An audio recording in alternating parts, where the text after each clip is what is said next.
ئەم کاری ئیسلامیە ئەم دینداری مسلمانەتیە پێویستی بە تەجربەی بە ساڵداشوان هەیە پێویستی بە حەماسەتی گەنجان هەیە پێویستی بە عەتف و سۆزی خوشکان هەیە ئێمە گەر جەنابی مامۆستا مەلا عەلی بیارە هەزار ڕەحمەتی لێبێ خوا پلۆپای بەرز و بەرزترکە کە پێم وایە ساڵی نەوقەدی بەهەشتا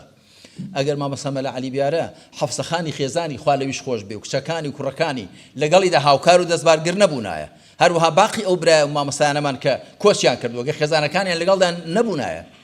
بەتاکید بۆیان نەدەکرا بۆیە هەمویان جێی ڕەز و تەقدیرن و پێویستە هیچ کەسیش پاساو بۆەوە نێنێتەوە کاتی خۆی ئەمە زۆرمان کردووە بە ئەوجان لۆری خەڵکی کە بێ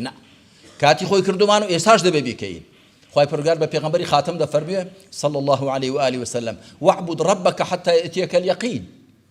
ئەو دینداری مسلمانەتیە نە بە ساڵە و نە بە کەشە و نە بە مناسەبەتەوە نە بە بۆنەیە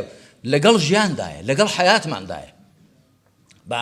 عەزمی خۆمان واز جەزم بکەین کە ژیانەکەمان ڕوحە ئەمانەتەکەمان تسلیمی بە پاکی تسلیمی خوا بکەینەوە و ئینشاءالله بە سەربەرزی بچین و خزمەت پێغەمبەر عەلەیهی سەڵات وەسەلام